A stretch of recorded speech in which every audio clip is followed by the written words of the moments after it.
Hello ladies and gentlemen, welcome back to Next Goal Wins. Today we're talking about Leicester's game against Stoke, which happens on Saturday at the Britannia.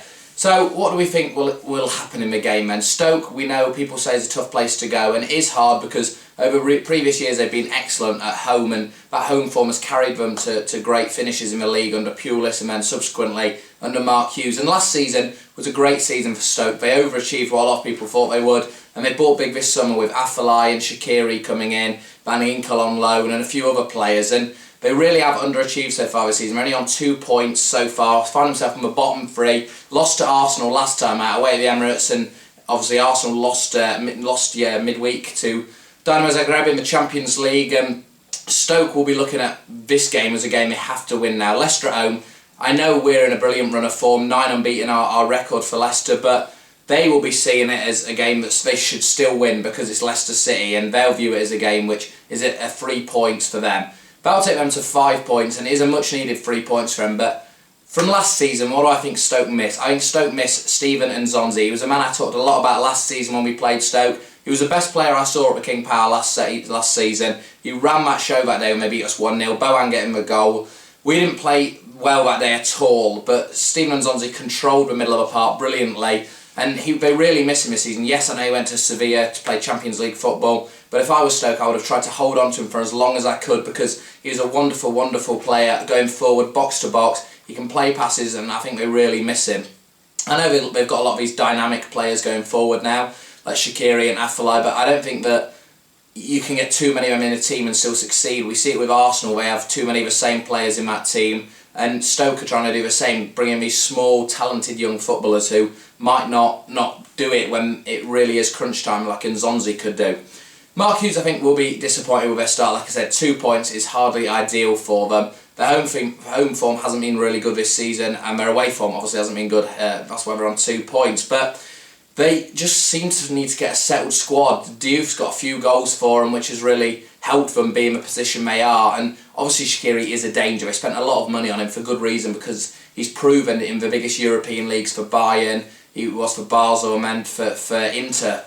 So it's not like they bought a player who was good and might not succeed. You'd think Shaqiri would succeed, and they just need him to get a good run of games together, and you never know what he could do. But I think Leicester, will be quite good at stopping that because we've got Schlupp in at left back. Shaqiri's pace is hugely important, and I think Schlupp will be able to stifle him out of the game. We know Schlupp's one of the fastest players in the whole of the Premier League. I think this could really help us come the weekend to limit Stoke's attacking options. Away from that, let's talk about the Leicester side then. You can see in the bottom corner, the Leicester team I think we should play. Yes, I've gone for 3 central midfielders. I'm dropping Mark Albrighton, not really down to form or anything, I'm just dropping him because it's away to Stoke. I feel like we need to get bodies in the middle, and I couldn't drop Drinkwater after what he did at the weekend.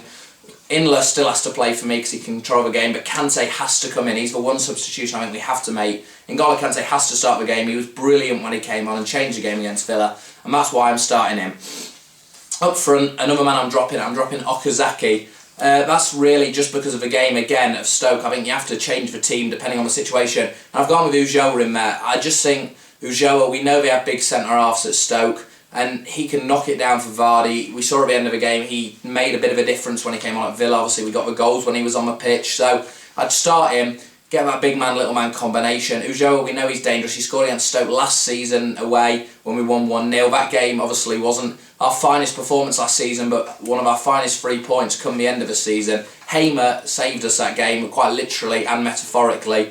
He saved us with a double save, I remember in the first half very well, and he was important that day. I think Schmeichel will have a lot to do again this weekend. I know we're coming into a great form, but I still think it's going to be a difficult task to knock Stoke over. And all Leicester fans will know we're brilliant at ending teams' bad runs or good runs or whatever they haven't done in a certain amount of time. It's always Leicester they seem to do it against. If your team hasn't scored in 10 games, play Leicester City and you will always accomplish that feat. It's just the way it seems to be. It happened at Villa last season when we hadn't scored in front of the whole end for ages, did against us. So I can see Stoke trying to get something out of this game because, like I said, for them it is a real opportunity. We aren't a massive team despite where we sit in the table at the moment, and they'll be hoping to turn us over.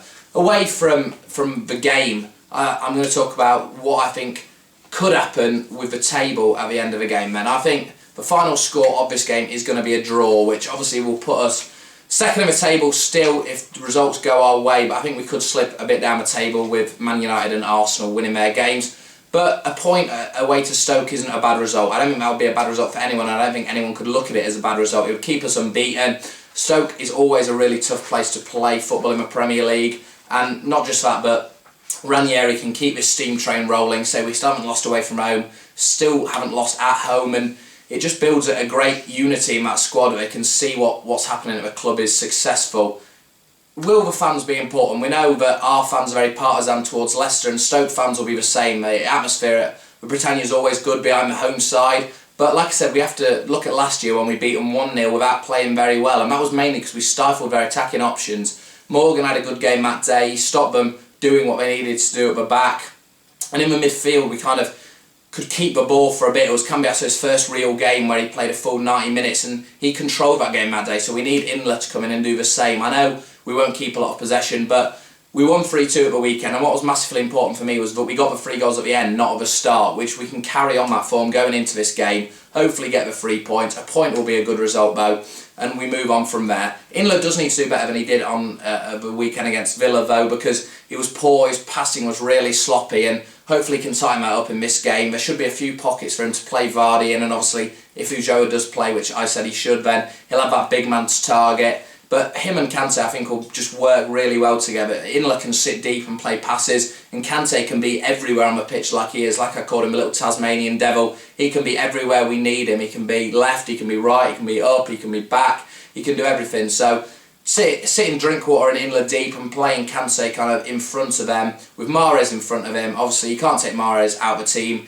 He's the man who everyone is talking about in the national press and everyone on Twitter after the game against Villa. Despite him not having his best game for us, I mean, they should have seen what he can do in other games for us, but he just offers that spark that we could need in certain situations.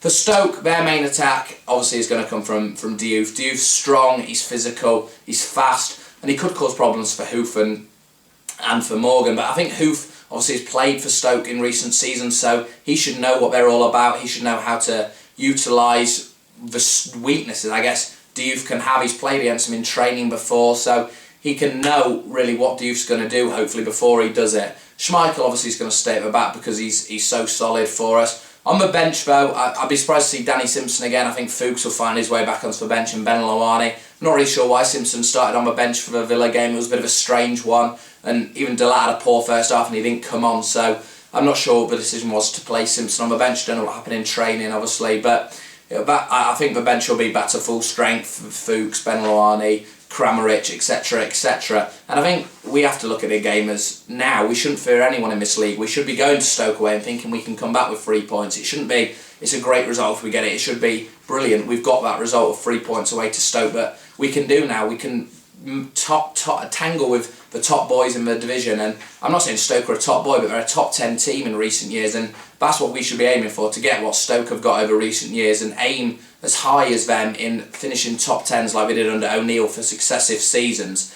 But I think it's going to be a really good game. I think there might not be a lot of clear-cut chances for either side, but I think there's going to be a few goals in it. Like I said, 1-1, I think it could even be 2-2. I think Stoke will take the lead in the game and Leicester will come back, as always seems to happen, but if we do concede the first goal, I won't get as worried as I would in previous seasons because of what's happened so far this season. Obviously, Bournemouth, Tottenham and Villa, our last 3 games we've gone behind in all of them and got something out of them. And we're coming off the back of one of our best ever results. So if we can't do it now, we're never going to have enough motivation as we have at this point in time. So let's hope Ranieri's men come back with the 3 points, keep us second in the league. You never know, we could even go top after 6 games. Who would have thought it? Please like the video, as always. Leave your comments below, let me know what you thought about the video and subscribe to me. I'll see you in the next one.